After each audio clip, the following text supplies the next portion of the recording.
What's up, y'all, and welcome to another episode of the soon-to-be named, the as-of-yet unnamed MCU podcast from the peoples at For All Nerds, of course.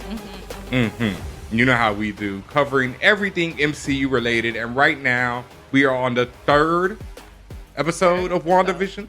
Yes, we are. The third episode of WandaVision. But before we get into all that, it's your boy, for those who don't know me, DJ Benhameen, a.k.a. Black Adam Warlock.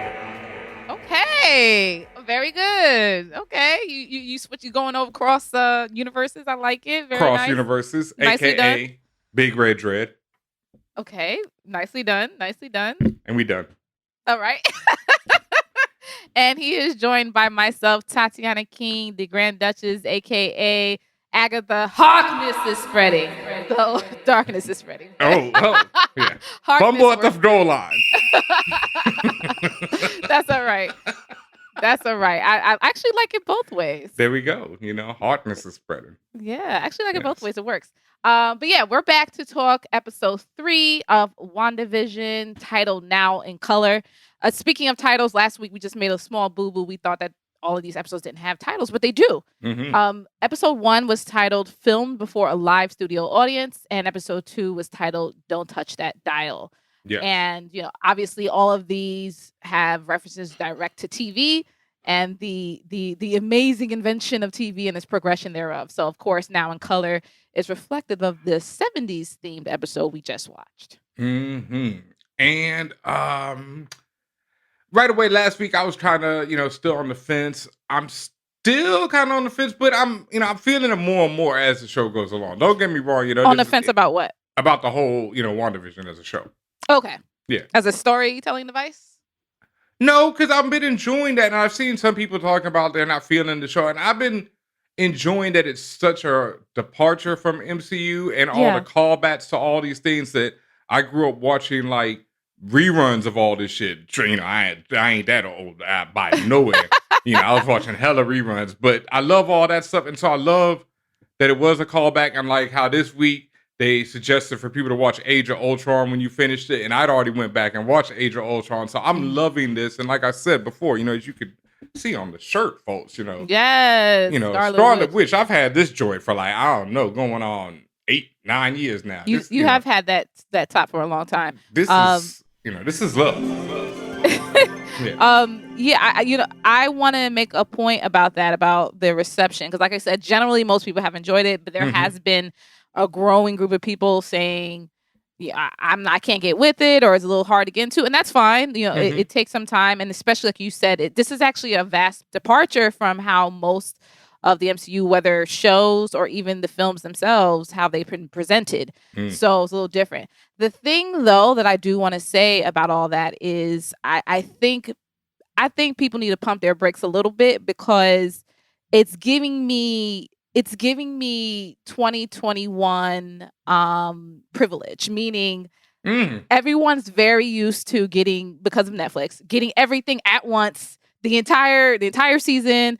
Or, all of a sudden everyone's a director saying, well, they could have just dropped this all at once. Sure, but give them a chance, them meaning Marvel, give them a chance to tell the story in their way. Like, for the most part, Marvel's batting average is pretty fucking high. So for people to like just automatically be like, yo, they messed up this rollout, they should have did it differently, I'm just like, I think you just need to give it a chance. One, you kind of in this microwave approach to things where it's like you want it instantly, and then because of that, you just meaning you in the ether, but you may not be of the mind that, hey, let stuff build up over time. If it doesn't make sense right away, give it a chance to marinate and grow from there. So I just think it just may be a situation where people are just being impatient. They say, oh, well, it's a little slow, I don't know where they're going with this. I don't fucking know where they're going with this, but I think that's part of the beauty of this show, because it is presented differently, and it's introducing new characters and new information about the MCU version of the Marvel universe. I think it's important to just let it live and let it draw out, let it draw out naturally the way it's supposed to. Also, just from a pure business standpoint, why the fuck would Marvel release it all at once when they know they got your ass by drip releasing it every year? You think they're gonna want to release it once you watch it, then cancel your Disney Plus subscription? No, they're going to keep that shit going. Again, drip feed it to you. Your ass is still gonna sit and watch, hate watch or love watch, but your ass is still here. So at the end of the day, like, nah, it's not. They're not gonna just drop it all at once. Yes, the episodes are short. Yes, right now it's not making a lot of sense, but I think it's going to all come to fruition. Well said. That's my 2 cents. There you go.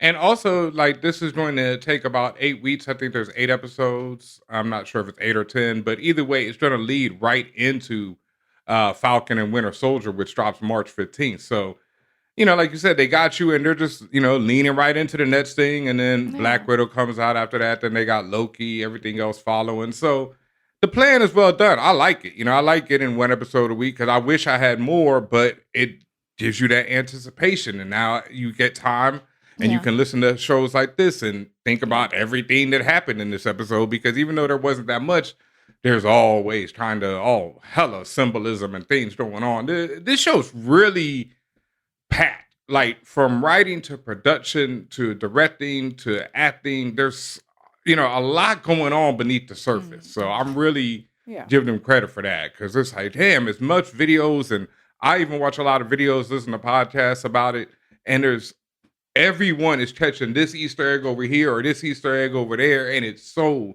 many of them. So many, right? And I want to also make it clear that a show being packed of Easter eggs doesn't make it a good show. No. It's the combination of what is the end goal, what is the story you're trying to craft and the story you're trying to convey, and how are those Easter eggs supporting, helping, or adding more dimension to it. So I just want to be clear too, just because the show, at least from my perspective, just because the show has a lot of Easter eggs doesn't mean it's a good show. Especially when it's Easter eggs that a lot of people, including myself, probably had no idea what they were until you dig a little deeper. But that's also part of the point, right? They want you to dig a little deeper. As Benhameen said earlier, they want you, or they suggest going back and watching Age of Ultron. What does that do? That just ups their streaming numbers on Disney Plus. Yes, it gives you some more information, but it also is a business move. They know what they're doing. Mickey from the block knows what they're doing. Facts. All right. Beyond all that, let's get into this week's episode of WandaVision. And we'll start off with the basic plot, which is basically with Wanda being pregnant, Vision and her are preparing their home for the arrival of their baby. But things keep getting weirder as the doctor comes through. Wanda's already like several months pregnant, and by the minute, she growing, baby just popping out the belly. Geraldine come through, trying to find out what's going on with her Geraldine self. But of course, we know there's a lot more than that. Says a little too much. Gotta go. Overstays her welcome.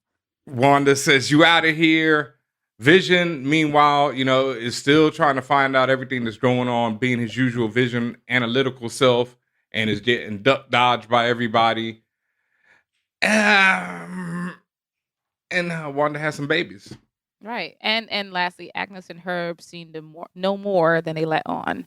True and indeed. They just might start telling the truth. So Agnes is like, stop it. So let's what are we gonna do? We're gonna go into the themes of the show now? I guess we will. The themes of this episode, as you would say. And the first one, I guess one of the biggest ones and one of the big ones of the show is that all the world's a stage, and all the men and women merely players. They have their exits and their entrances, which is a quote that Vision he just quotes it out the air, basically out of his head in this episode, and it's from one of Shakespeare's big speeches in one of his plays, one of his poems, where he's speaking about comparing a person's life to 7 acts in a play.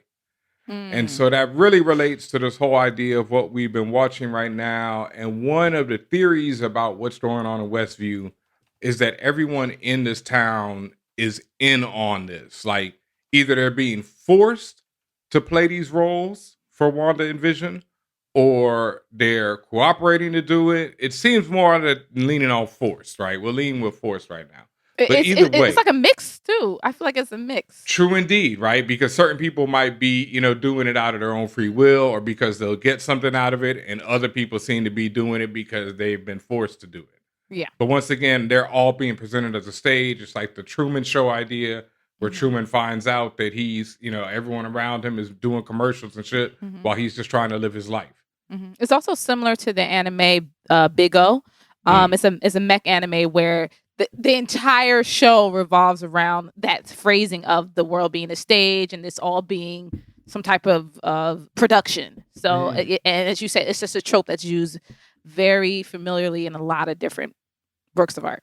Yep. And Shakespeare references to the Vision comic book that we talked about last week by Tom King. When that book, his robot son is like obsessed with a particular Shakespeare play, and he keeps reading it and quoting it all the time. And it's also the fact that that book is a tragedy, like many of Shakespeare's plays. Such a tragedy. But it's again, Tom King's The Vision series. My God, so well written, but absolutely tragic. So good. Yes, absolutely horrible. I mean, no, a great book, but just a tragedy. Anything else on the whole? I mean, there's a lot. Like we say, everybody in this episode seems to be playing their roles, right? Yeah, everyone's playing a role. I feel like also in the whole idea of role playing, things are becoming more obviously fake. So I don't know. And when I say obviously fake, I'll give you an example where as they pretty much throughout the entire episode, that laugh track becomes way more consistent and like that audience response or whether they're laughing or saying aw or whatever it is, that audience response sound effect is becoming more prevalent. Now that's one of two things, right? One is just a mirror of shows at that time, right? Like maybe that audience sound effect wasn't as prevalent back in the 50s and 60s show, and then it became even more so when you get into the 70s and so on. But also, I wonder if it's just also indicative of the bubble universe itself or bubble reality that I believe they're in. Is it getting stronger because it's incorporating more of these things to make it a make believe world, or does that mean it's getting weaker because it's more fake? I don't know. I think might be a combination of two because we see people glitching out in this episode, but we saw that last week. Yeah. And then we also see more. This episode shows that there's more to this world, and that this world actually exists in a place and time somewhere. In real life, yeah. Yeah, in real life. But then, like you said, it also has more of the fakeness of it. Like the fact that their house, once again, has changed from the third time now to now resembling the Brady Bunch's house to when he's outside talking to Herb and Herb's cutting through the wall. He's cutting through cinder block. Yeah. The background, quote unquote, behind Herb looks like a cardboard painting. Like it looks very obviously fake and thrown together. Which is why, again, I asked: is this bubble getting stronger or weaker? Well, it's one of the theories going around, and one of my theories is that this is definitely, like we talked about last week, Wanda is so influenced by American television, right? This is how she sees it. So if you go back and watch a Brady Bunch episode, they probably have a fake ass background like that. So that's how she is creating this world. Now, whether Wanda is doing this on her own, I don't think so. Right? I think Wanda is being influenced by someone to create this world. But since it comes through her, we get her version of American life and her, because it comes through these television shows and everything. And also the fact that television in this world that she's in is being used to further cement her into the world. Media in general is being further used to cement her into this world and other people. So we'll get into that as well. But and more in the examples of everyone playing these roles where you have Herb and Agnes whispering amongst each other, like, and you hear them say, I think they were talking about Geraldine. They were like, why is she in there? What's going on? So something's breaking down in terms of the stage play that's happening. And then also them fluctuating, them going back and forth between wanting to tell Vision what's going on. And then Agnes saying, stop it. Like just let it go. And the fact that they choosing to stay into character. But like I kept saying before, it's like I called it moments of being lucid, where it seems like people know what's going on and then they go back into whatever character they were in. Again, it seems from, at least for Agnes and Herb, it's self-imposed. Like they know it's fake, but they're just riding with it. Versus people like Vision and Wanda, where they seem to know something's wrong, but then they go right back and slip into back into these random roles. Okay, now Geraldine does it. Yes, Geraldine is an exception to the rule, though. Let's talk about like Mrs. Hart, right? Mrs. Hart in the episode tells Wanda specifically, "Stop it, stop it." Mm-hmm. Right? Dottie knows, calls her out like, "Yo, there's something going on." Yeah. But then whenever Wanda reacts to people, she saves Mr. Hart once. She tells Vision, "Okay, we can't let this man die right here." Mm-hmm. Then when Shorty cuts her hand and starts, she's like shook and goes right back into character. She's like, "Oh, okay, no, let me just go back into my character. Let me not F around with Wanda right here." And that's one of the things we got to talk about. One of the Easter eggs of this show is that it relates to this episode of A Twilight Zone. It's one of the most classic episodes. It's called It's a Good Life, where it's these people living in a town and they're all in utter mortal fear of this little boy because he has godlike powers. He can read minds and he can rearrange reality. So even if you think, I got to kill this boy, it's over for you. And he always talks about, it's a little boy. And he talks about disappearing people into the cornfields. He's like, "Don't make me disappear you into the cornfield." Damn. Yes. That's rough. Yeah. What's that movie that came out? Brightburn.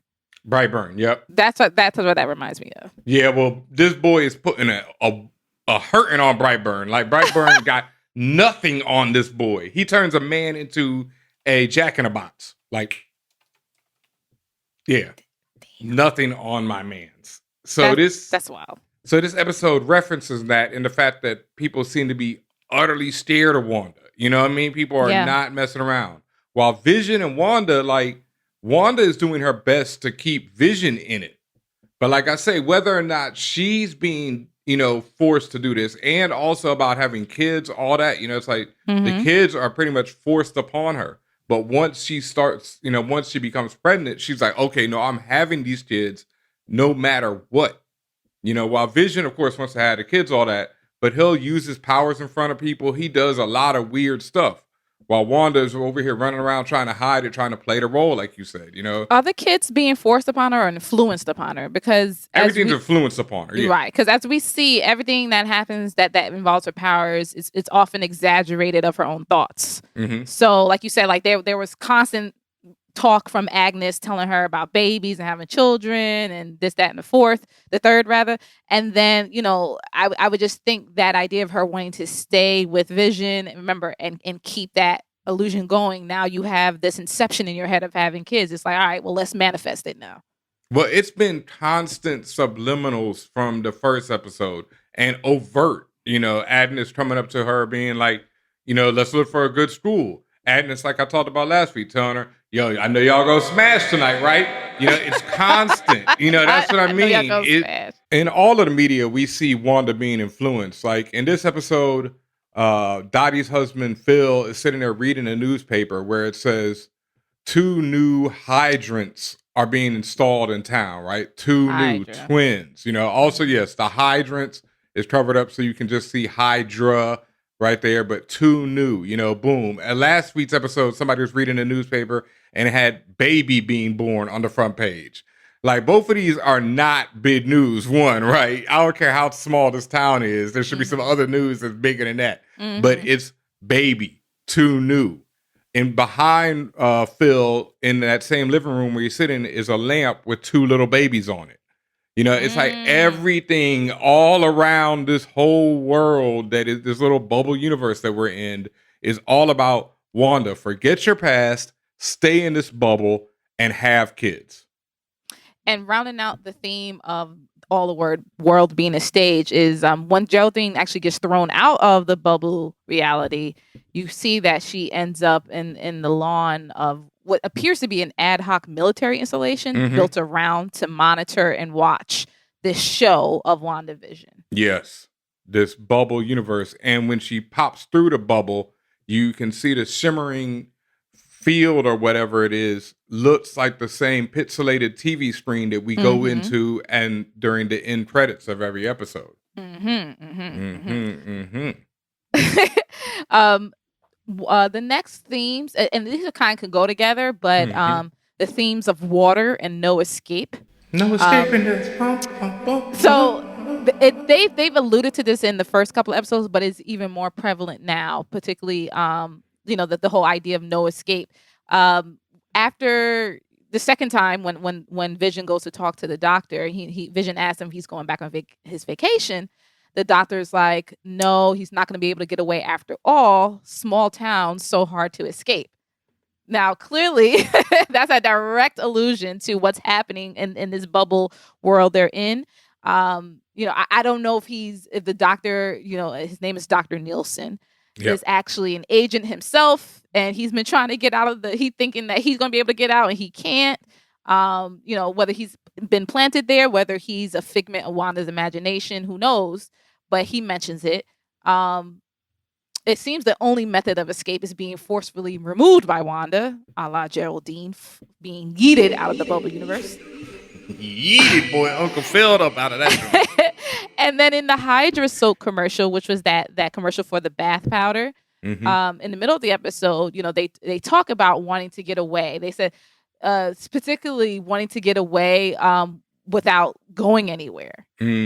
And then I was just like, okay, that's suspicious. With them, as you saw, like they are apparently somewhere. They're in a reality within the real world somewhere. So they went somewhere without going somewhere. Hydra was ahead of the curve on that staycation, boy. Ahead of the fucking curve, bro. In terms they was ready for the pandemic.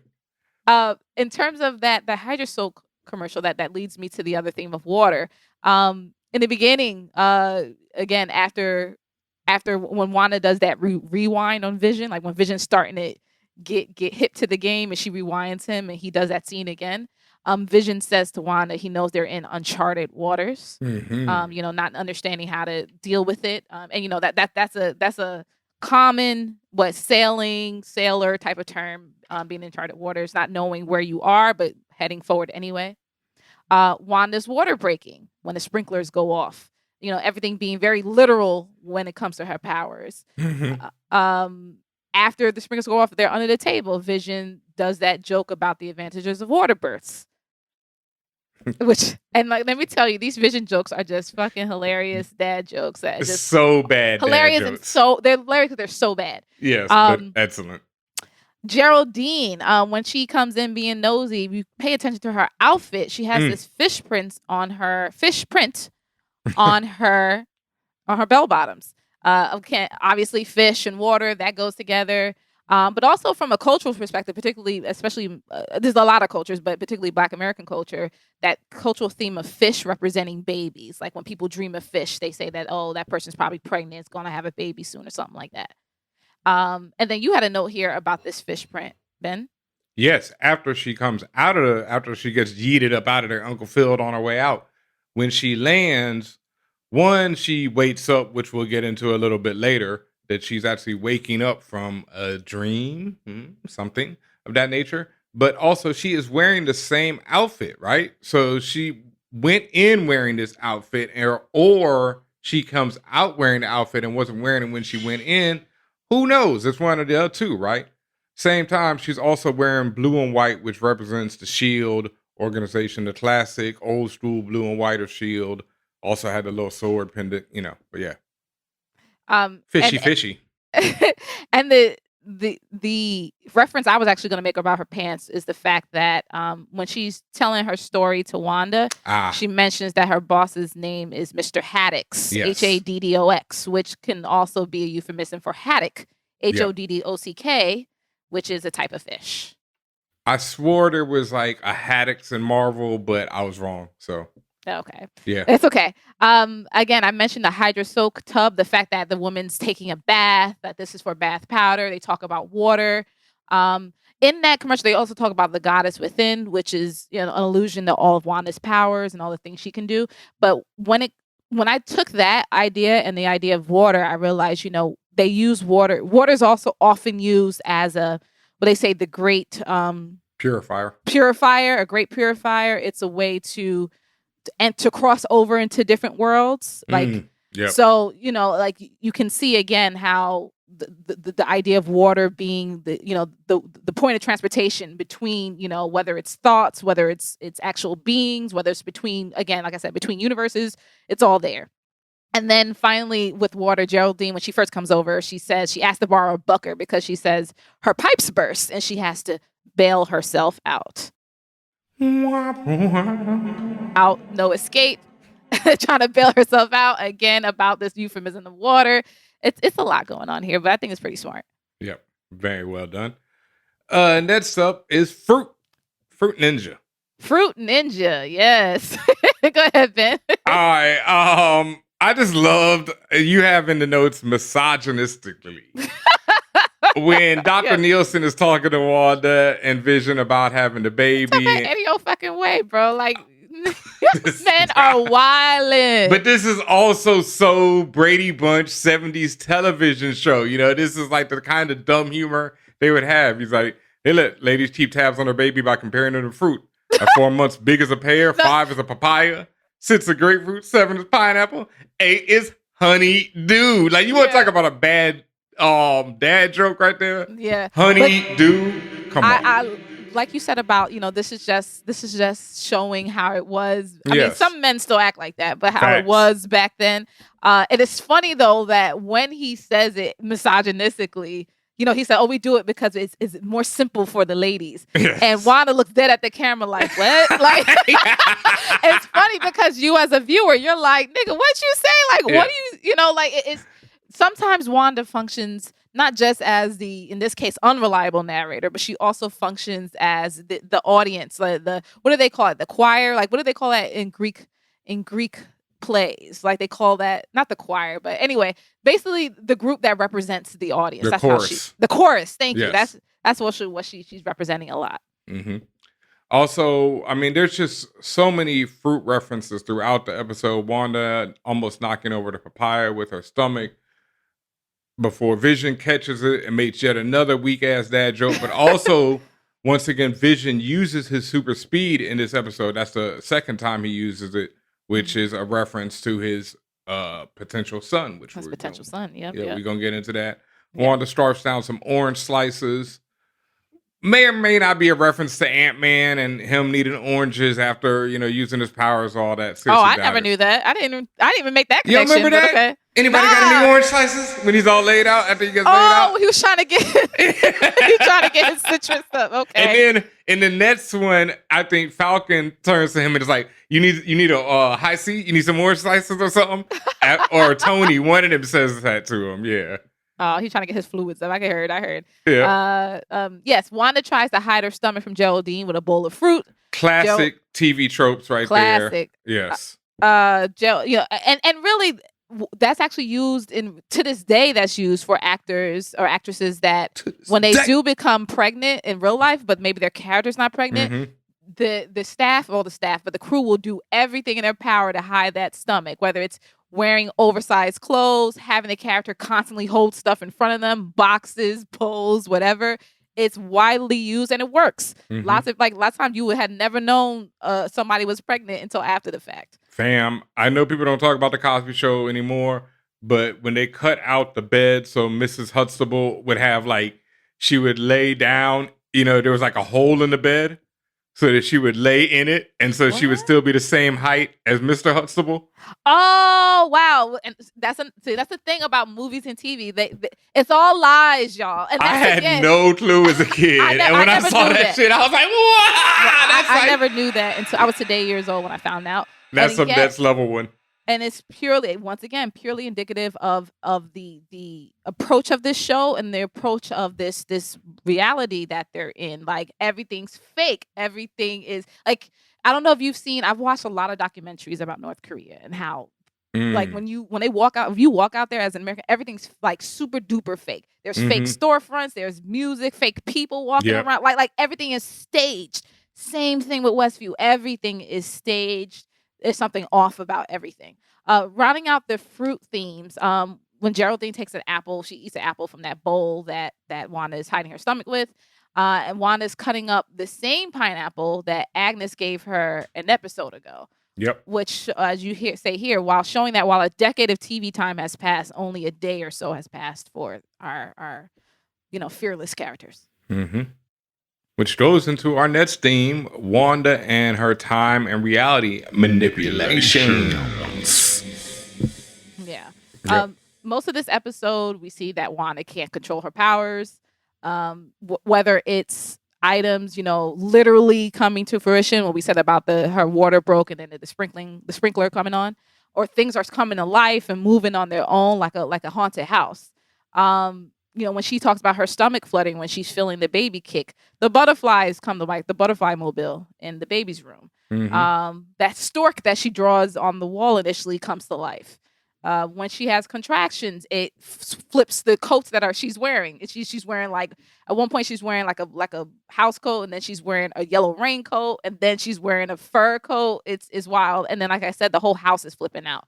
You have mirrors and pictures spinning, 360. She ends up short circuiting the entire block because then their phone doesn't work, and the electricity goes out. Mm-hmm. And also that is reminiscent of Wanda in the comic books, especially when early issues and like pretty much for her whole early run, her power was wild, unpredictable. That'd be like the first thing they would say about it every time. She never knows what's going to happen. And later on, it became like, no more mutants. Okay, no more mutants. It was just like whatever she needed to happen. But before, it was usually something, it would always help. And like if she was casting it on somebody, it would mess them up, but she wouldn't know what exactly was going to happen. Okay. Yeah. So it was random, and then later on it became about John Byrne started making it about probabilities and percentages. Like Hawkeye shot an arrow at her once and, she just stopped the arrow in dead flight. Like the percentage of that is, 1 in a billion. She made it 1 in 1. This is interesting you say that. Yeah. When they were talking, what you just said about the story of them talking about how her powers are unpredictable, how early in her story was it? Was she young? Was she a girl? Was she just being introduced? Okay, let's talk about how Wanda has been misused throughout her character. Like Wanda is one of the prime examples in comic books of a woman, the more powerful she gets, the more evil she gets. And so there is what it is. Like as she gained more control of it and more, it was usually related to her being either comic book insane. I don't like to use that term because it's not what, she was, what I mean? But comic book level of insane where she was just going through it all the time. And, things that any other hero would have just kept moving about, she'd be like, my life is ruined, and I hate humans suddenly, when she never said that before and starts changing up the world. So it wasn't that she was young. It was just that she was more, I wouldn't even say badly written, as I would say typically written for women of that time. Just always the weak link. Well, I asked because then the show is also being parallel to the comics themselves. Because if you're saying back in the day she was written like that, where she was comic book insane, and she couldn't control herself. She's so powerful, but she has no control, and the doctor talking to her like she's dumb. Like, I just think that's also mirroring the progression of how she's been written as a character. How, again, how women were treated back in, the 50s and the 60s. And we're talking about white women here. So it's a little different, too. But the 50s and 60s and then the 70s. And then what are we going to see as we continue on? Is she going to become more competent? It's going to mirror TV history, right? Are the women around her, including herself, going to feel like they're being written to be more competent? That, the men are not going to talk to them any old type of way like they've been talking to them in the 50s and 60s. Like, that's what I mean. I feel like the parallels are right there. Yeah, definitely. And also, the real quick one for the black women, like you said, no one notices Geraldine other than Wanda in the first 2 episodes. It's only now when they're like, oh, who's this black woman? Like Geraldine's on stage and stuff, doing that. Do you think they're not noticing and they're just not commenting on her until this episode? one or the other. But either way, black people are being ignored. I mean, well, Herb gets his little Herb, shine. right? Herb But Herb is an unusual character in general. is. What is going on with Herb? And also, I can't even say that parallel where it works because they also have my man Nick. But Nick vanished off into this episode, boy. Nick got no burn on this one. Like, Nick was a shining star in the first two and no love And then this now time you see out. him, right? Well, we'll see. He'll be back. We'll see. We talked about talking back again about time and reality manipulations. Mentioned it already when Wanda talks to Vision early on. She talks about there's a close call with the townspeople finding them out. You know, as Vision's coming to the realization again that something is wrong with Westview and the people, Wanda reverses the scene. Like, it was an instantaneous reversal. Fam, can we talk about that scene? The music, the tension building up, you know, the soundtrack behind it, you get that chills. Oh, there was also some, what is that joint? Is it the theremin being used in this episode? That it's the joint that you always hear on the Scooby-Doo soundtrack, the woo, woo, woo, you know, that weird, whenever spooky sound effect thing that's going on. Is that a weird, like, guitar It's this sound? instrument. I want to say it's theremin, but I might be getting that wrong. I'd have to Google that one. But yeah, that comes up in Scooby-Doo, and it came up when they were bugging out when they're back to back and the house is flipping out around them when they're in the kitchen. That's the sound but it's that sound from Scooby-Doo and always used for spooky. But in the scene when Vision's standing there and the joint's about to, or it does rewind, right before it rewinds, and Wanda's looking at him, you know, the music's rising up, all the tension in the world, and then Wanda blinks. And then the world, whack, you know, quickly. Like you said, and the only thing that I could think of was like a laser disc, because that was coming out in the 70s where everybody had these big ass I think the laser discs are even bigger than vinyl. Like, they were big, you know, and you could play your movies on them. That was some rich man shit. My family ain't never had nothing like that. You know, we ain't have a VHS till so late, so let's not even talk about it. Right. You know? But this is the same thing she does when in the other episode when that beekeeper shows up. Yep.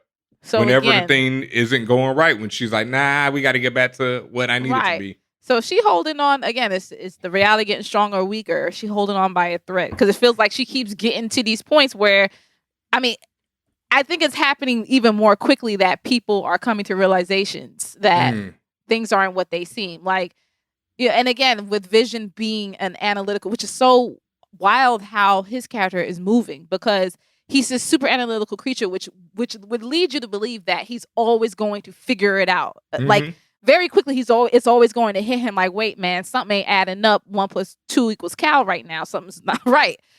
But she does the blink, and then he just goes back to being unawares. But it's also Vision keeps getting messed up by people like our man Big Herb.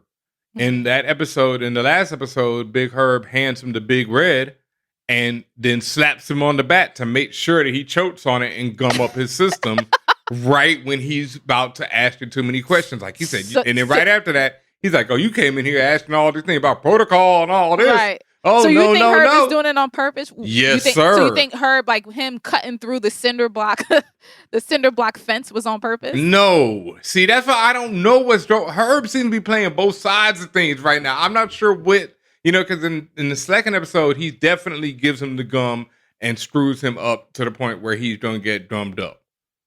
You know, and then afterwards, as soon as he realizes he's drummed up, he's like, oh, yeah, that's great. Now, you know, you was talking all that mess. But then in this episode, Herb is, you know, completely doing Truman Show type stuff where he's just bugging out, matrixing, glitching out. And then he damn sure wants to say something. And I guess we should just get into what Herb was trying to say, because we're definitely going to get into that. But okay. Just to finish this out about the time manipulation stuff and reality manipulation.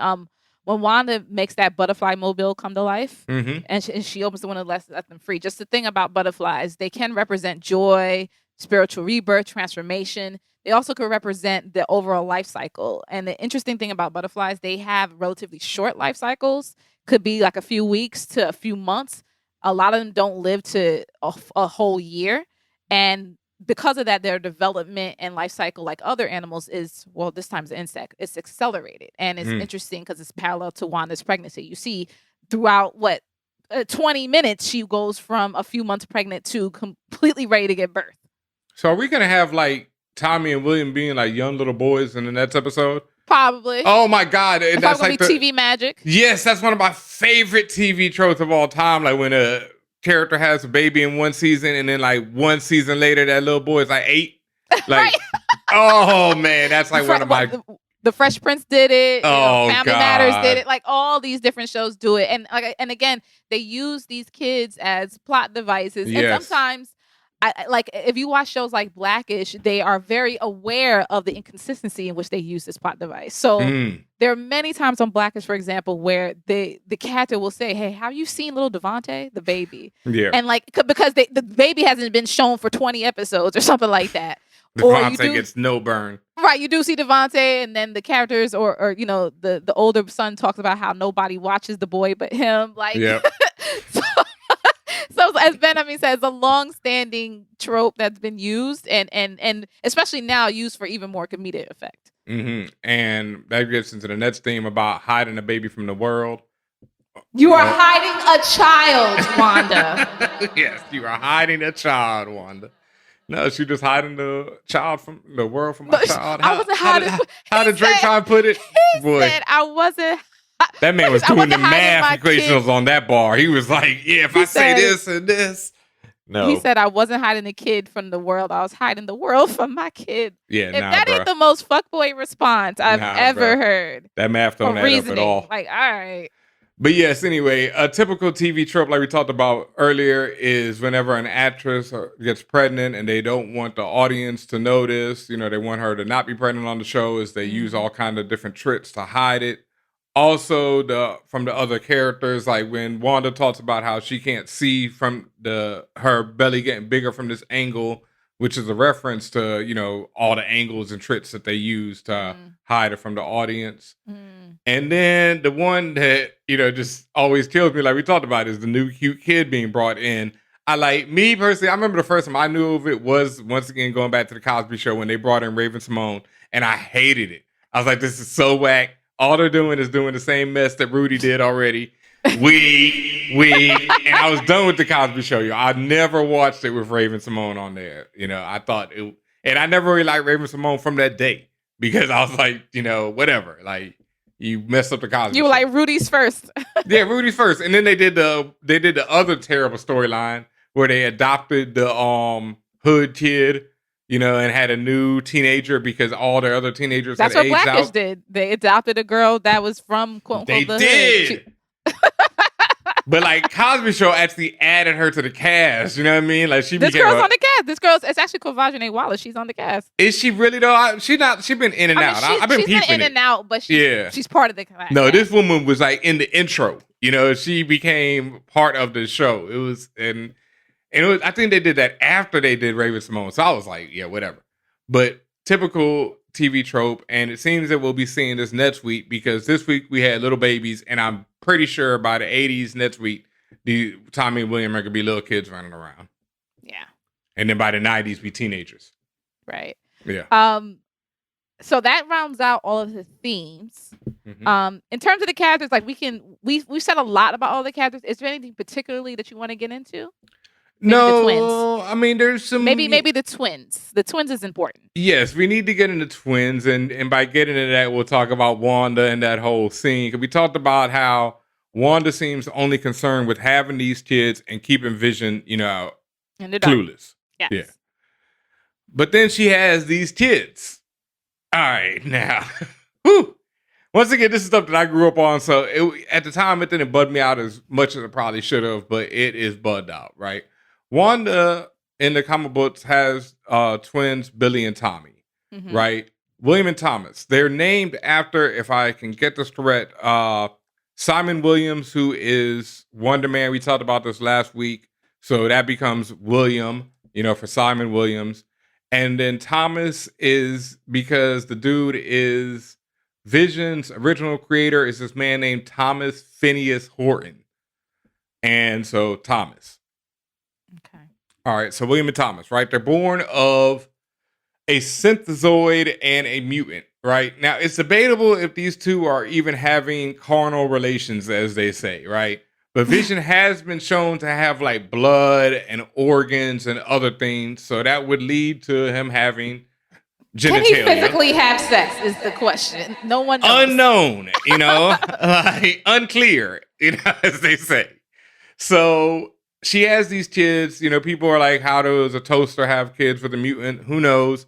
But later on it's revealed that she used her magical and mutant abilities to have some kids.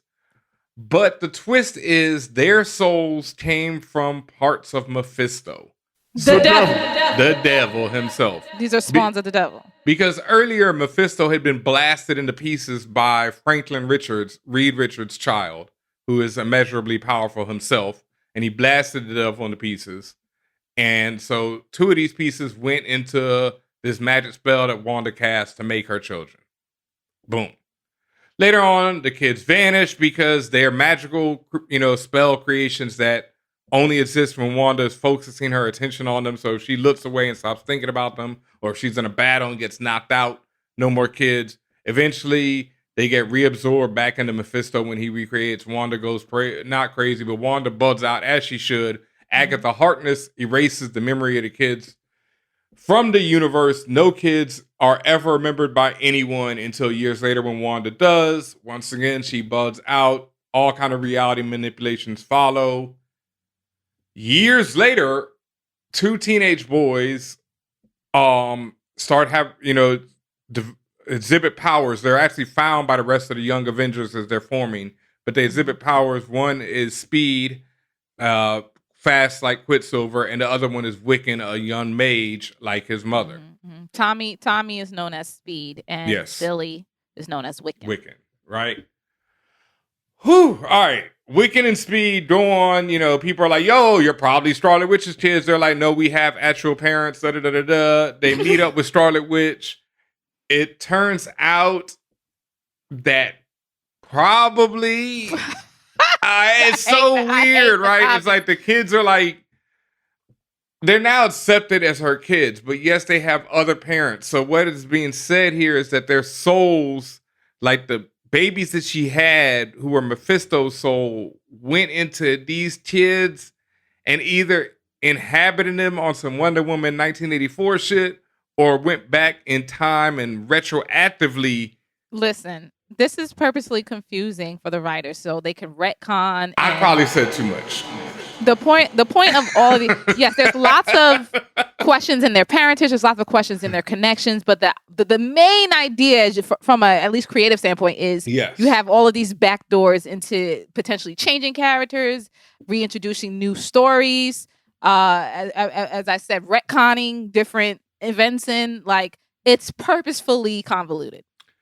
And the main for WandaVision that you need to know is that Mephisto, the devil himself, or one of the many devils, but in Marvel Universe, pretty much the big devil, is involved in the creation of her children, which leads to this idea that someone is controlling Wanda or influencing Wanda to have these children, to be in this bubble universe. And why would someone want to have Wanda to have children? Yeah. And there is a direct connection, obviously with both Wiccan and Speed, Tommy and Billy. They're both part of the Young Avengers team. Yes. And apparently Wiccan was known as one of the possible candidates for the title of Sorcerer Supreme. As we know right now, now, the Sorcerer Supreme is Doctor Strange. And apparently at one point, Doctor Strange partnered with Wiccan when Wiccan started time traveling. He got Doctor Strange partnered with a future version of Wiccan, where Wiccan says that he ends up being the Sorcerer Supreme. So again, the connection with the Doctor Strange MCU film coming up, the kids, Wanda, it's all there. Yes. And if I could just... Yeah, what are you getting over there? Your book?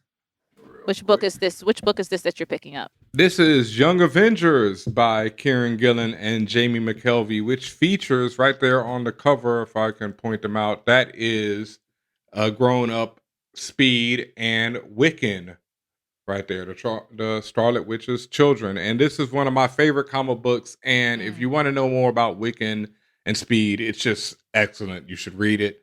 It's actually been reprinted. It was out of print for a long time by Marvel, but recently they put it back into print in soft cover, I think. So I wonder why. You wonder why.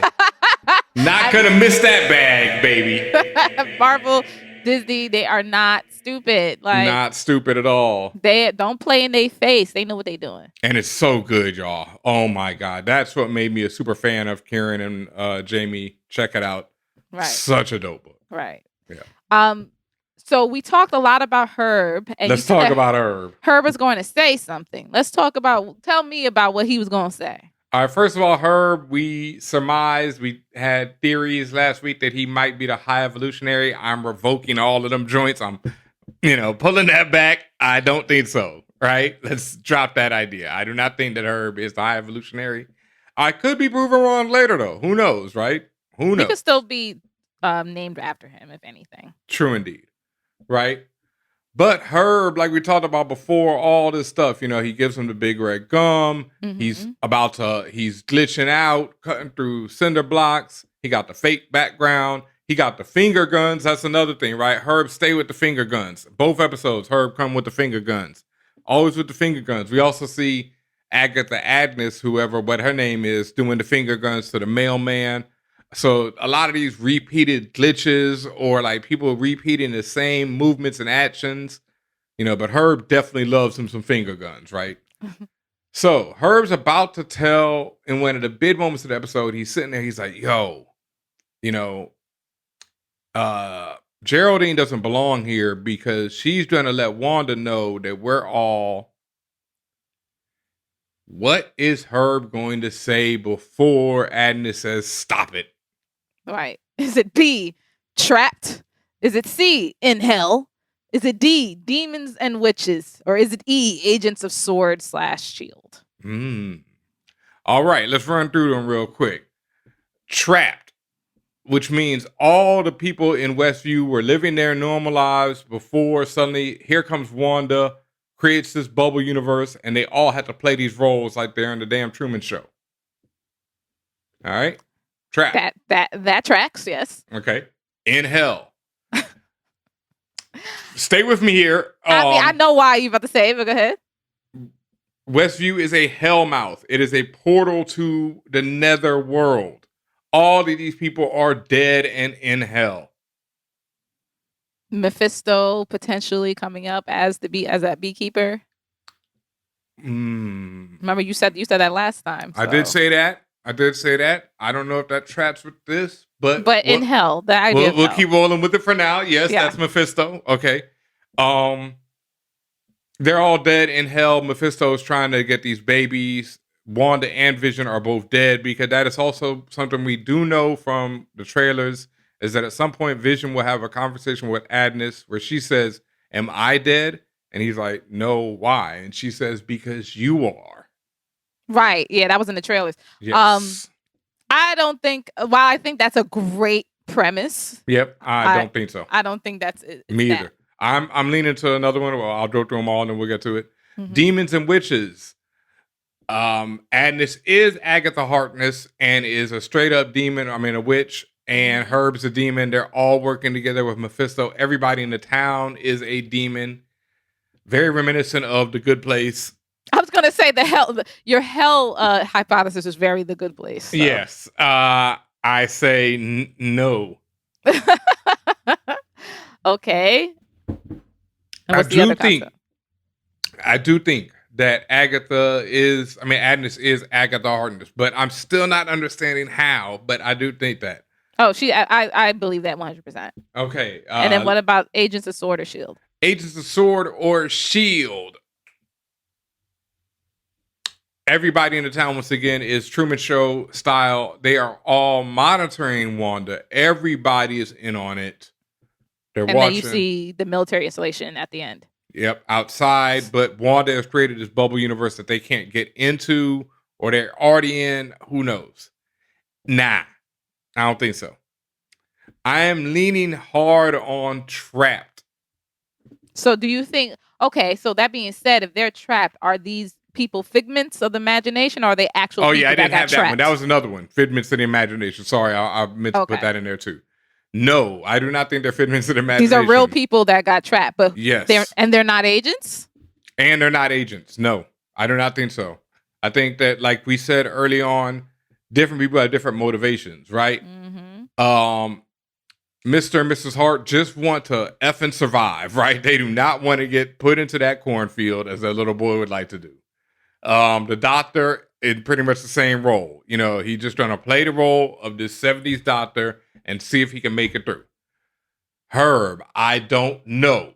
You know, that's where that Herb is the one that throws me off so much, right?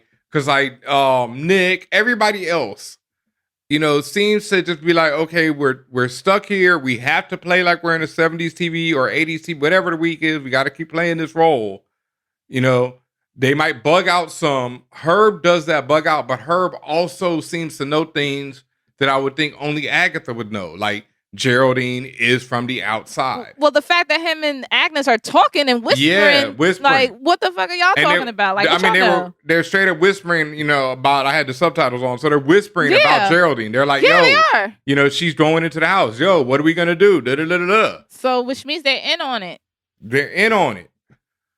But are they in on it in a way like they're trapped and they're making the best of the situation?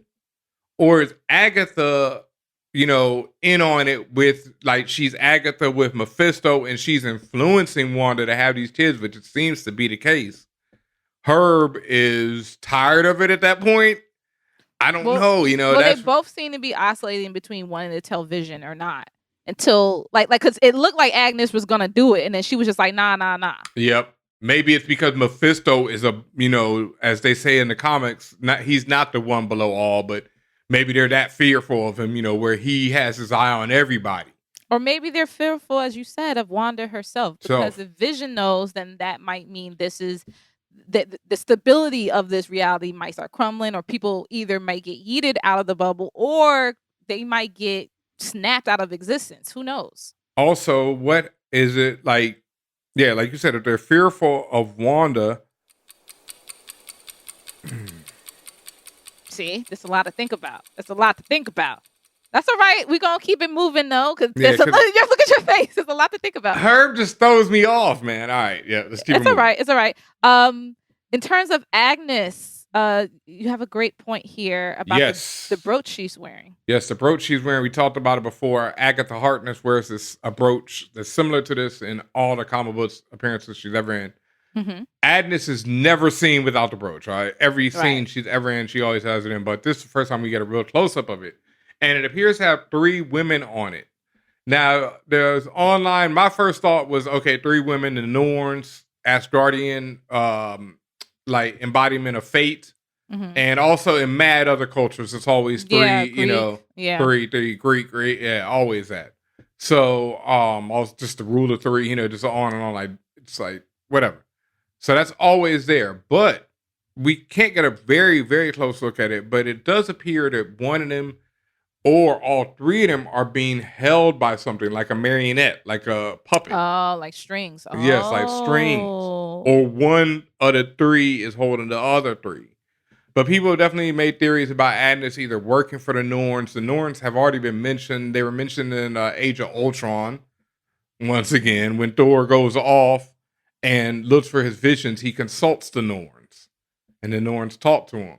Oh, wow. Mm-hmm. The Norns also appear in The Wicked and the Divine, another title by Gillen and McKelvey. You know it, don't they? Ooh. Yeah. Do they? And how? So my best guess is once again that she's either working for the Norns or that thing represents Mephisto with, you know, playing the puppeteer above everyone. Yeah. Either way, she is definitely in on this, and I don't trust her. It's a lot. I also lightweight. Don't trust Monica / Geraldine. Well, first of all, she's doing an amazing job with the acting. Oh Lord. Yeah. I love Tiana Paris as an actor. Period. Yes. You know, and of course, yes, she's gorgeous and all the other stuff, but she's incredible. And again, why I say don't trust, because I still don't know if it's of her doing or she's slipping in and out of it, of being in character and being obvious sword agent. I think that's her doing. Like, so for example, when they had the conversation when Wanda was talking about being a twin, and then Geraldine is, again, it seemed to be this break into lucidity where Geraldine was like, yeah, he was killed by Ultron. Why would she just randomly say that? You know what I'm saying? Like, because Geraldine's cold-blooded, boy. No, you remember your brother? Oh yeah, no, did he get murdered? She didn't say it as a matter of fact point. She said it like she was broken out of whatever spell she's in and told the truth. That's why I'm just like, is that necessarily of her doing? Because then, and then again, it's very difficult to discern, right? Because when Wanda's like, "Ho, what you say?" You know, Geraldine is like, "Oh, like I don't know if she's playing it off, like she knows she fucked up and shouldn't have said his name, or did she really like snap out of it and didn't realize she did?" It was 11:45. Like you know what I'm saying? Like I still don't quite know like how aware is Monica. We're probably we might find out next episode, but how aware is she really? And like you said, when she got thrown out the bubble, it was like she was kind of waking up, like she was getting out of being in a fog. Yes, and I got a different interpretation of that scene. I think that Monica Geraldine was sent in, like they said, like everyone else said. She has no home. She's not from here, right? She has no husband. All that. Yeah, no husband, none of that. So I think she was sent in because once again, the helicopter. Remember the helicopter? Yeah, she was definitely sent in. I mean, and she wears this big ass. I was like, that's not suspicious. The giant shield medallion. But I don't think that part of her. I don't think the sword medallion is her. I think that's that subconscious thing where things are being created in this reality, right? So like she doesn't know. Like I don't think that outfit she's wearing, any of that is her. I think that's just like what. You know, whatever she woke up that day, wherever, boom, that's what she's wearing. Because it's this weird reality. So where's the part that you're saying that she's aware of what's going on? When she's talking to Wanda, right? This is what happens. Wanda starts escaping the reality. Right. Right? Wanda remembers her twin babies remind her of her brother. Boom. Something she hasn't talked about. She's singing to the twins in Sokovian. Right? Something she hasn't done. Her accent comes out, Pietro, you know, all that. Her Wanda comes out of this fake reality. Right. Geraldine peeps the moment and is like, okay, here's my chance. Your brother was killed by Ultron. That's some cold-blooded shit, but that'll wake your ass up. Okay, so you think it doesn't work. Her season, right? So you think it was purposeful because Monica seized the moment to try to pull her. And that's why Monica and Monica flips back and forth from her blaxploitation, hey girl, foxy lady, to twice when she's delivering the baby. She's like, you can do it. You can do it. She's straight up Monica in that scene. Yeah. And then as soon as the baby comes out, she's back to Geraldine up until that moment when she sees an opportunity and then goes for it, fails, but went for it. I like your thought process in that. I have another thought, hypothesis. Like, what if Wanda, like, starting to slip out of her bubble? What if that it's a thing about proximity as well? Because I noticed that whenever, and except for maybe Herb, but then again, he's not coming out of reality. He's just glitching. But whenever people are near Wanda, when she starts realizing something is not right, or she starts falling out of this dream state she's in, the people around her also fall out of their dream state. So when we use the example of episode 2, when she meets Dottie, and Dottie's like, well, I don't know y'all like that.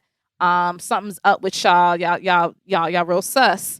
And Wanda starts getting scared that, oh, I'm being found out. And to me, it's like you're starting to peel back the layers of that fakeness off of her. And as she's starting to fall out of this dream state, so is Dottie. Another thing from that same scene, both Wanda and Dottie hear the radio. Right. Both of them hear the radio change up and hear it calling Wanda's name, which forces Dottie to even go, yo, whoa. And then she breaks the glass and cuts herself. Also, that's when or did Wanda break the glass and cut her? I thought it was Wanda. Like, and same thing with the doctor almost choking to death. And also another scene with Geraldine when they're in the living room and Wanda's trying to hide the stork. And the stork makes that loud cackling sound. And you see Geraldine / Monica get real serious. Like, what was that she's sound? She's back to Monica right like there. She's definitely Monica at that point. What's that noise? What's that sound? Because also that's Wanda is struggling with keeping reality together. So that's why I think it's just another theory. It also could be a proximity to Wanda, or proximity to Wanda's acceptance. Thoughts. And I Her think thoughts. I think your idea on proximity is right. Somebody pointed out that in the first time we see Geraldine doesn't even say her name until Wanda touches her. Then it's like, then Geraldine has a name now. So she's not real until I say yeah, or she's Monica and then she touches her and then she becomes Geraldine. Okay. That it all works for me. Yep. A couple other things, like we said before, when she gets thrown out of the bubble, she lands and wakes up as if coming out of a dream, right? Now, dreams have been referenced so much throughout this show, but also from even before the show came on. On the earliest Disney Plus commercials for it, it would say now or soon dreaming on Disney Plus instead of streaming. Never knew that. Yep, this is from early. So they've already been implanting the idea that this is all a dream.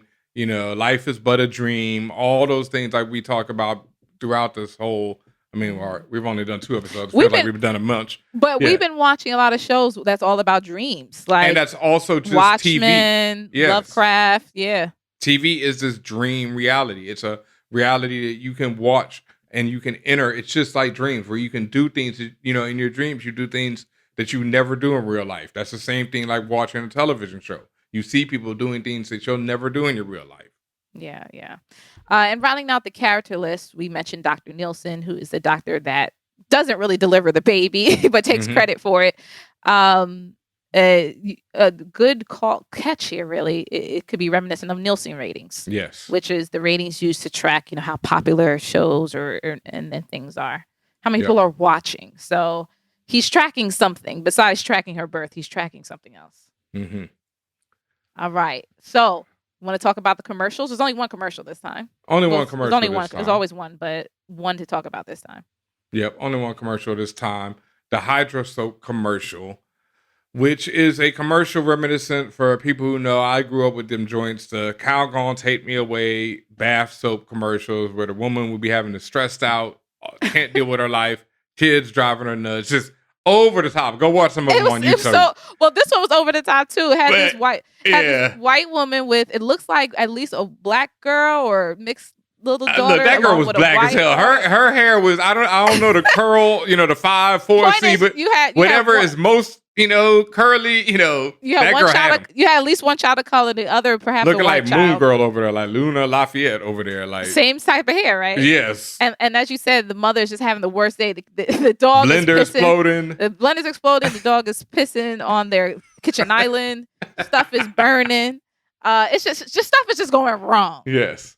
And then what does the voiceover say? The voiceover says, when you want to get away, but you don't want to go anywhere. Like we talked about before, the staycation, Hydra Soak is on it. So once again, all these commercials from going on before, like the early ones with the watch, with the toaster, they keep saying, forget your past, focus on the present. Don't worry about anything else but where you are right now. So it's like, Wanda, stay in this world. Oh, and this is another good note you have here. Mm-hmm. Oh, yeah. The Hydra Soap was referenced. I think I caught this on the Screen Crush video on YouTube, but it was referenced on a S.H.I.E.L.D. episode when Coulson at one point is just brainwashed by Hydra. They did some whole other stuff with Hydra that's probably not even canon to what Fahey is doing now. But Coulson says that Hydra has this blue soap, that they use to mind control people. He's like, yo, you don't know about the blue soap? So literal brainwashing? Yes. It's such a great, it's like, if you love Coulson, look it up on YouTube, because it's him being Coulson at his most Coulson. Like, Hydra has this soap, he's just so over the top with it. It's the blue soap. You don't know about the blue soap? Yeah. Brainwashing, mind control, manipulation, water, all tracks. All that. So the Hydra Soak, once again, keeping Wanda, soak your brain, soak your mind, escape. Once again, these commercials feature the same people that we've seen before. The mom is the same woman from the other commercials. I think the man is the man who's fanning this woman once she's in the Hydra Soak bathtub. It could be him or somebody else. What I find interesting is all the commercials are all potential enemies. Like the first commercial with the toaster, that was Stark, and she doesn't have the greatest view of Stark Industries based on her childhood experiences. Mm-hmm. The second one was about the Hydra watch, and now you have Hydra soap. But see, I think the commercials are showing her. I think the commercials are from Hydra, right?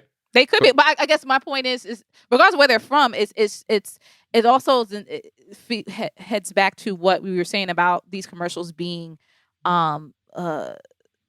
being examples of her own memories and her childhood and things like that. Like I mentioned the watch being Hydra, but more importantly, Von Strucker.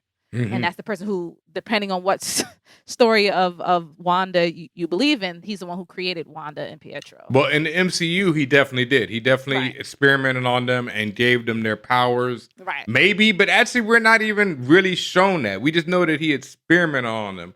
You know there's a connection, right? One wild theory is that people are playing off what Strucker says in Age of Ultron, where he didn't want to send them into the field. Even when he's getting served, he's like, no, they're not ready. Because what he wanted is for Wanda to eventually have children so he could create an army of superpowered beings. Which is why people are saying that Strucker and maybe Mephisto, maybe Hydra's in league with the devil. And that's how this is all happening. Got it. We shall see, but that's definitely one of these theories out here. All right. On to our Easter eggs. Yep. All right. Let's do this quick so we can get these folks out of here. The WandaVision opening once again this week has completely changed up. Not nearly as filled with Easter eggs as the animated one, or at least comic book Easter eggs. More so, this one has a lot of Easter eggs into how it was, all the things it references. Mm-hmm. It directly references the Mary Tyler Moore show with the WandaVision splitting up into the different color openings. I mean, different colors as it opens. But it uses the Brady Bunch font for the actual WandaVision words, and also for how the episode opening is split into all these little cubes and hexagons once again, because them hexagons come up yet again. That's all very Brady Bunch. The house, of course, is a straight up ill recreation of the Brady Bunch house. Man, that was fire to see. Okay. You didn't? You don't know. I guess Brady Bunch reruns was done by then. But yeah, the floating wooden stairs, like that's the Brady Bunch. That's straight out of out. I mean, everything. Their house, Wanda's house, is a straight up, pretty much recreation of the Brady Bunch house. Like, wow. Yeah, it was so fire to see that. The production was so dope on that. During the opening, Vision's riding a bike and he falls off it. That's taken from the Three's Company opening, where Jack the Ripper. Yeah, the Jack Tripper is riding a bike and he looks at some ladies and he falls off.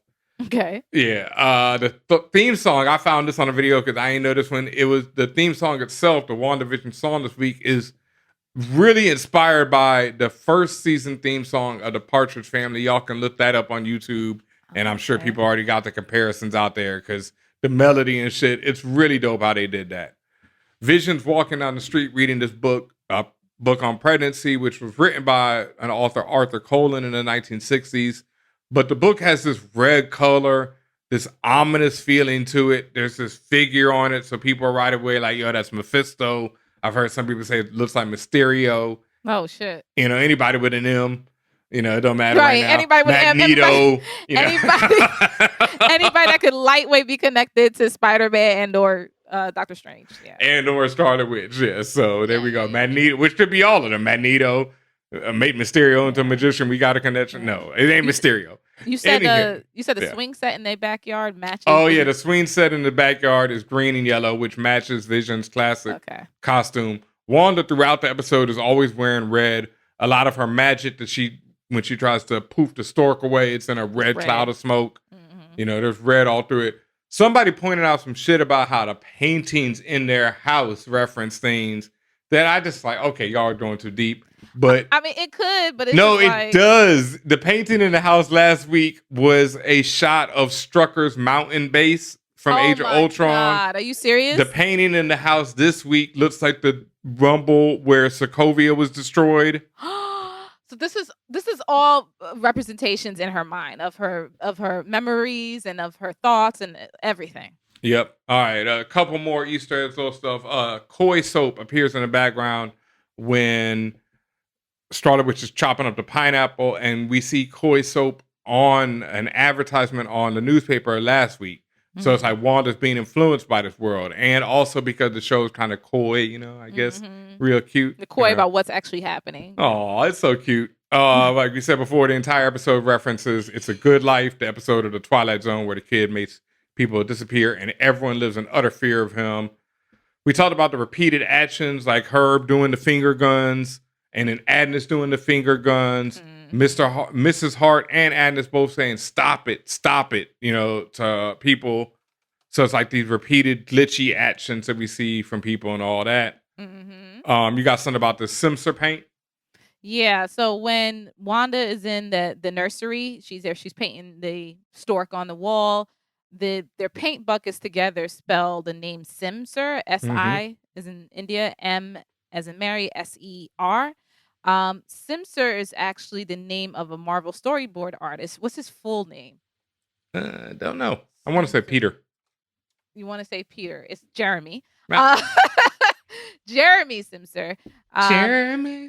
He's a storyboard artist in WandaVision, as well as Doctor Strange and a lot of other places. And his other previous works include storyboards for The Flash, Supergirl, Heroes, Reborn, Deadpool 2, and Amazon's The Boys. This man stay on a comic book show, right? And stay in the comic book show.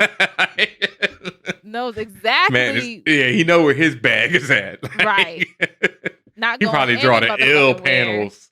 If he a storyboard artist, the panels are probably sick. I always thought that was so cool. Like, to like, especially like if you for example, if you're an artist that works at Pixar, sometimes like they'll put you into the story, like, or a character will resemble, other artists or voiceover persons or whatever. I just think it's so cool to watch a show or a film and to see pieces of you, like beyond just like if you wrote things, but like literally like seeing physical pieces or callbacks or whatever to you. I think that's really awesome.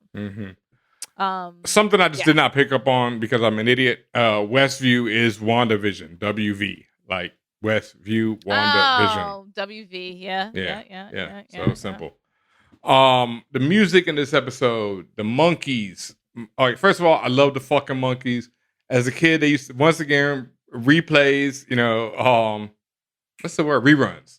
Like they would run the monkeys show from the 70s, like after school, it'd be on every day, Monday to Friday. Wait, this music group had a TV show? Yes, that's the other thing, right? The monkeys had a TV show. Damn, they was on a TV show first, and then they became a music group. Or I'm not sure. No, this is before my time. I don't know. I have no clue on that idea. I don't know how it actually worked. I know the monkeys never got respect as a music group for having this TV show, and they had enough episodes where they were in syndication Monday through Friday after school. So they had a lot of shows, but they were playing themselves in a TV show.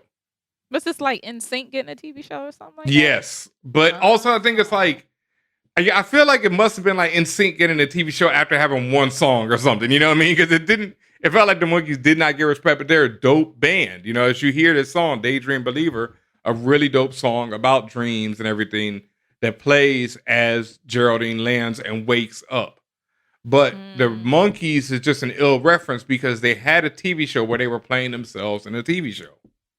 Okay. And it was a great show. Like, man, it's so weird to me because like as a kid, we were growing up watching this and it was like at that point, like damn near a 20-year-old show. And we loved it. So they were playing themselves? Yep. So they were playing themselves. They were being watched on a TV show like WandaVision. Boom, boom, boom. What's the song that they're playing? What's Daydream Believer. Daydream Believer. Again, a bunch of calls to dreams and reality and things not being what they seem and all that. All of that. Also, real quick, another song Wanda was singing, that Sokovian Lullaby.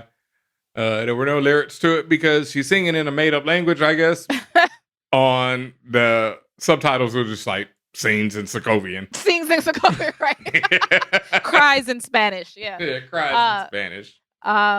So that is generally the whole overview of episode 3 of WandaVision. Do you have any predictions for episode 4? Well, one, we're going to get into the 80s. So we're going to have the 80s looks and the 80s outfits.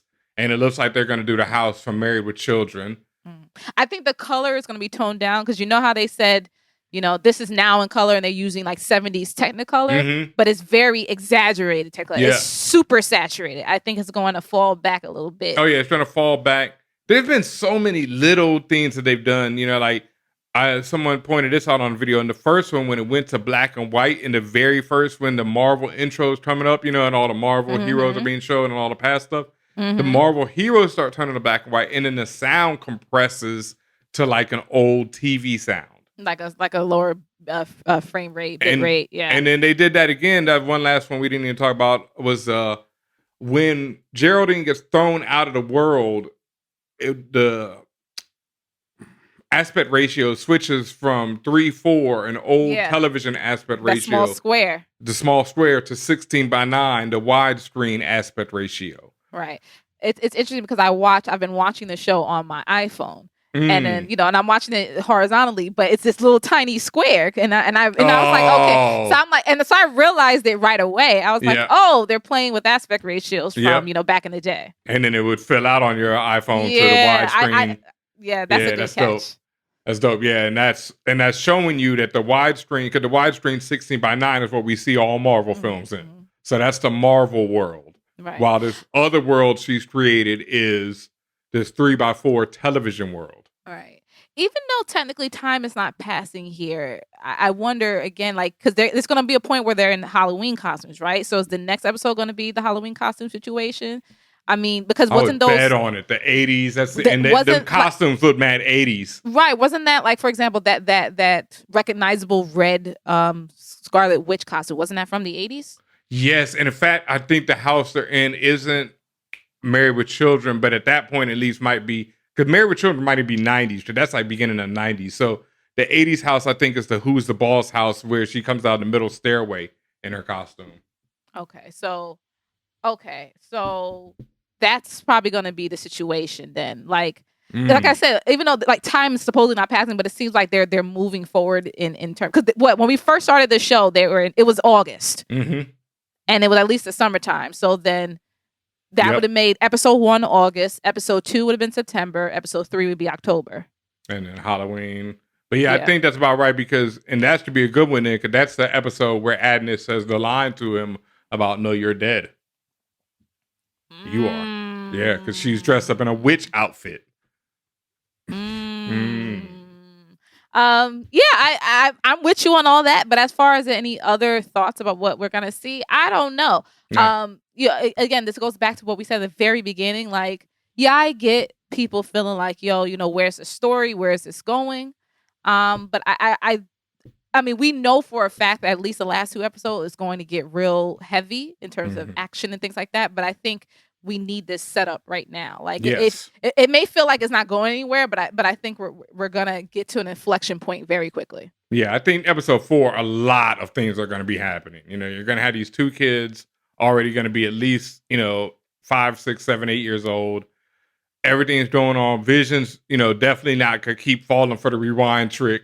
Something has to happen with the beekeeper. Geraldine's out there letting people know what's going on in there if they don't know already. Because remember, they have been watching these episodes. Yeah, are they going to send her back in, or can she get back in? I don't know how she got in the first place.